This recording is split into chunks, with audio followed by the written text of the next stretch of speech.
At the end of this video, you will be able to integrate any technique, model, method, or tool into your coaching practice.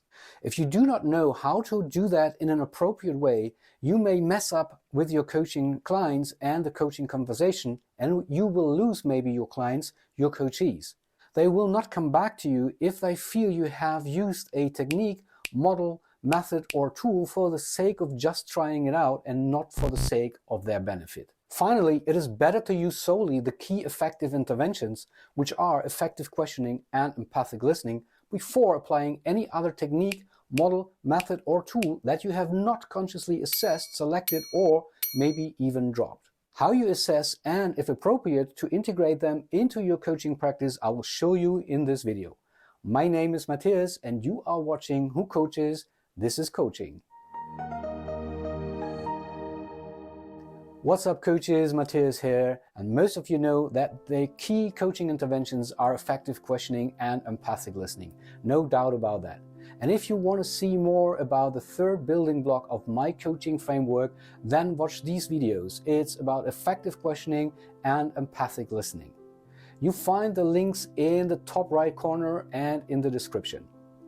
There are countless techniques, models, methods, and tools that claim to make your coaching more effective. Or you have seen one in a totally different context and you find yourself asking whether and how you may use this in your coaching sessions. I think you could use almost any technique, model, method, or tool, but you need to assess and sometimes adjust them to be most effective for your coachees.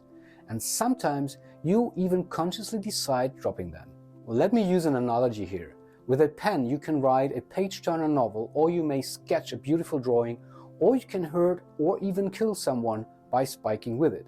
So it depends on what you are aiming at and what your attitude is to determine the result you achieve by using a technique, model, method, or tool. And for the sake of speed, I now use TMMT as an abbreviation for technique, model, method, or tool in this video. Before you use any TMMT in your coaching session, make sure it contributes to the three key effects you intend to have on your coachees, and make sure it supports you focusing on the most critical things during a coaching session to be most effective for your coachees. Let's have a closer look into this. I share with you 2 steps to assess, select, or drop, and when selected, to integrate any TMMT into your coaching practice. Step number 1 is prior to any coaching session, and this has been clarified in the contracting phase. And step 2 is during your coaching session. That includes also things you have already clarified in step 1. Step number 1, you should answer prior to any coaching session whether you generally want to add any specific TMMT to your coaching portfolio. You can take that decision by answering yourself these 2 questions. First, to what extent will this specific TMMT support the intended effects you want to have on your coachees? See more about these effects in detail by watching my video, The 3 Key Effects of Coaching You Need to Know. And second, to what extent will this specific TMMT contribute you caring about the 5 key things focusing on while coaching? See more details about these focuses by watching my video about this topic. In order to answer these questions, you simply take the respective aspects of each building block, which are number 1 and number 4 of my coaching framework. Let's see how that works by using an example. The GROW model is one of the best known and mostly used models to structure a coaching conversation.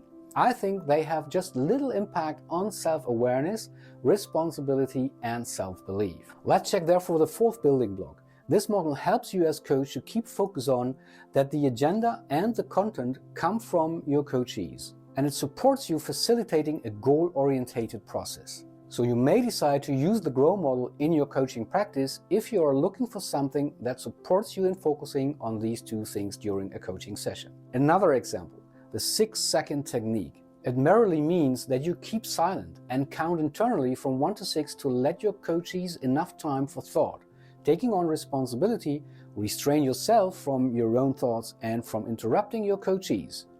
Let's check the first building block. What effects does this technique may have on your coachees? Since you will leave your coachees in that zone where they are trying to produce something new, you help them to raise their self-awareness, and also you leave them with a choice to take ownership, which is responsibility. Let's check the fourth building block. This technique helps you as coach to keep focus on that the agenda and the content come from your coachees, because you're helping them to produce own content by holding back your own thoughts and questions for the moment of their thinking. And it helps you also to manage being present, being fully there for your coachees. So this simple technique contributes to two key intended effects, and further it helps you focusing on two important things that are underpinning these effects for your coachees. Once you decide to integrate a specific TMMT into your coaching practice, you enhance your TMMT coaching portfolio. That doesn't mean that you have to use these TMMTs in every coaching session, but when it is appropriate to apply a certain TMMT during a coaching session. This we clarify in step 2, and we answer the question whether and when you use a TMMT during a coaching session. 5 questions are helpful here. First, is my coachee generally up for trying out something new? You have clarified this before the coaching session start, maybe at the beginning of your coach-coachee relationship in the contracting phase. Or you have made enough experiences with your coachees that you know how open your coachees are for the new TMMT. Number 2, you also have checked it in the contracting phase whether your coachee want to be asked before applying any new TMMT, and whether your coachee want you to explain it prior to its application. These are 2 fundamental things you need to consider before you apply a specific TMMT during a coaching session. Number 3, in which of the 3 mental and emotional zones is my coachee currently? For more details about the zones, see my video Use Effective Interventions. Number 4, once you know in which of the 3 zones your coachee currently is, you answer the question, is this TMMT appropriate right now, with ease. Number 5, you ask yourself, what effect do I want to have? This question supports question number 4, and you get more clarity about the use of any TMMT or next effective intervention. These 2 steps and the respective questions provide a solid basis for selecting and implementing any TMMT into your coaching portfolio.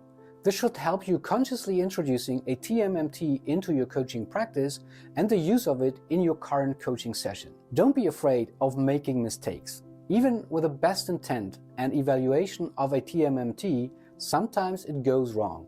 But the worst case that could happen is that you don't realize that you put your coachee into the exposure zone. But once you have noticed that, you bring them back into the self-awareness or cozy zone by asking a more appropriate and usual question. For example with, what do you want me to talk about next? Remember that coaching is theory, art and practice at the same time. I encourage you therefore to practice what you have learned in this video. Coaches, that were my thoughts about how to integrate any technique, model, method or tool into your coaching practice. Thank you so much for taking your time and watching this video. My name is Matthias and I see you back soon here on Who Coaches, This is Coaching.